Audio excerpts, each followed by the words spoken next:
నల్లపురెడ్డి ప్రసన్న కుమార్ రెడ్డి ఇంటిపై జరిగిన దాడిపై హత్యాయత్నం కేసు నమోదు చేయాలని మాజీ ఎమ్మెల్యే రామిరెడ్డి ప్రతాప్ రెడ్డి అన్నారు.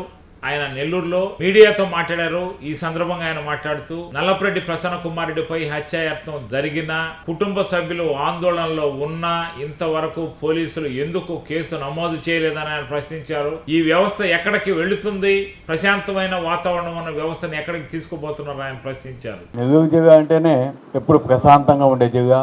రాజకీయాలు ఎలక్షన్స్ అప్పుడు మాత్రమే చేస్తారు, మిగతా అప్పుడు అందరు కూడా ఫ్రెండ్లీగా ఉంటారు. ఎక్కడికి పోయినా కూడా అక్కడ వాళ్ళు అడుగుతూ ఉంటారు మమ్మల్ని, ఎందుకు మీ నెల్లూరు జిల్లాలో ఎలక్షన్స్ అప్పుడు మాత్రం ఒకరినొకరు మాట్లాడుకుంటారు, తిట్టుకుంటారు. కానీ ఎలక్షన్స్ అయిపోయిన తర్వాత మేమంతా కూడా ఏ కార్యక్రమానికి పోయినా కూడా కలిసి కూడా పోతారు, మరి స్టేజ్లో పార్టిసిపేట్ చేస్తారు ఒకే స్టేజ్ మీద కూడా అని వాళ్ళు సరదాగా అడుగుతూ ఉంటారు. మేము కూడా చెప్తా ఉంటాం, అది ఎలక్షన్స్ అప్పుడు ఎలక్షన్స్ మాత్రమే చేస్తాం, తర్వాత ఏదన్నా కూడా ఫ్రెండ్లీగా ఉంటాం, ప్రతి ఒక్క దానికి ఇక్కడ పోతూ ఉంటాం, వాళ్ళు పిలిచినా పోతాం, మేము పిలిచినా వస్తారు, ఆ విధంగా ఉంటాం అని మేము చెప్తా ఉంటాం. అంటే ఒక మంచి సంస్కృతి అనేది మన నెల్లూరు జిల్లాలో ఉందని అందరి భావన. కానీ ఈరోజు చూస్తే ఆ భావన అనేది క్రమేణా ఈ 2024 ఎలక్షన్స్ తర్వాత పోయింది. ఈ రోజు ఒకరికొకరు ఎవరైతే పోటీ వాళ్ళు మాట్లాడే పరిస్థితి కూడా లేదు. ఆ విధంగా ఈరోజు తెలుగుదేశం పార్టీ అధికారంలోకి వచ్చినాక మన జిల్లాలో ఇటువంటి కల్చర్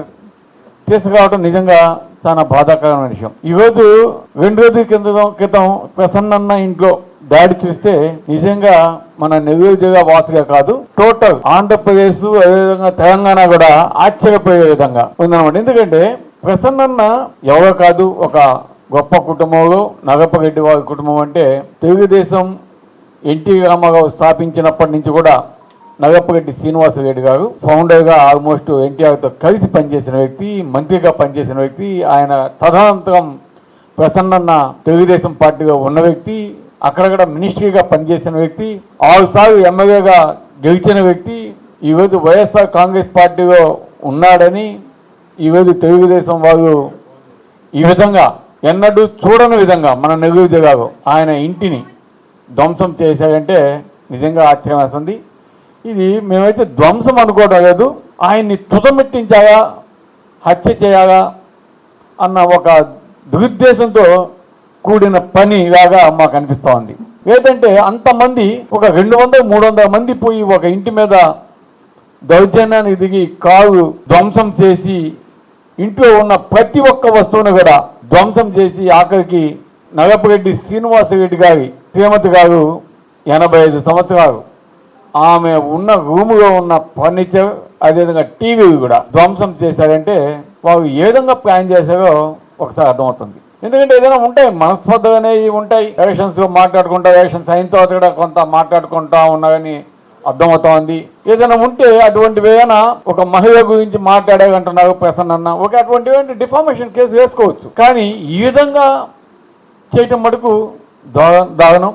దీన్ని మేము తీవ్రంగా ఖండిస్తున్నాం. ఎందుకంటే ఈరోజు ప్రసన్నన్న మీద కేసులు కట్టారు, అనేక సెషన్స్ పెట్టి. కానీ ఈరోజు 200-300 మంది వచ్చి ఆయన ఇంటి మీద ఇటువంటి దౌర్జన్యం చేసి ధ్వంసం చేసి ఒకవేళ ఉంటే నేను అనుకుంటాను చంపేసేవాళ్ళు, దాంట్లో ఎటువంటి సందేహం కూడా లేదు. అటువంటి సంఘటనలు అయితే పోలీసులు కూడా అక్కడికి వచ్చి చూసి ఇప్పటివరకు కూడా ఎస్పీ గారు కావచ్చు, డిఎస్పీ గారు కావచ్చు, police department entire police department కూడా ఆంధ్రప్రదేశ్లో ఇటువంటి దారుణం నెల్లూరులో జరిగితే ఇంతవరకు కూడా కేసులు కట్టకుండా వాళ్ళ మీద ఉన్నారంటే ఎటువంటి పాలన జరుగుతుంది, పోలీసులు ఏ విధంగా భయపడుతున్నారో.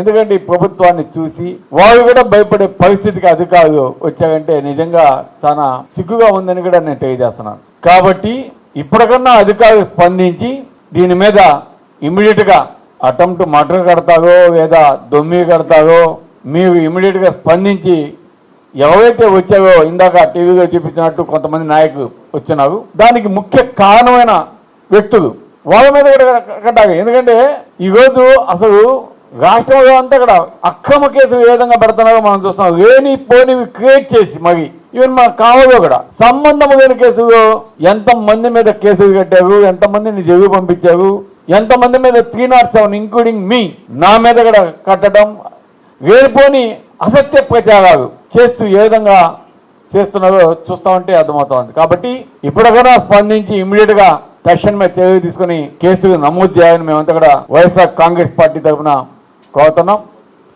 లేని పక్షంలో ఇది మంచిది కాదు, మంచి పద్ధతి కాదు, ఎప్పుడూ అధికారం శాశ్వతం కాదు. కాబట్టి అది గుర్తుపెట్టుకొని ఇమ్మీడియట్ గా అధికారులు కేసు నమోదు చేయాలని మేము కోరుతున్నాం.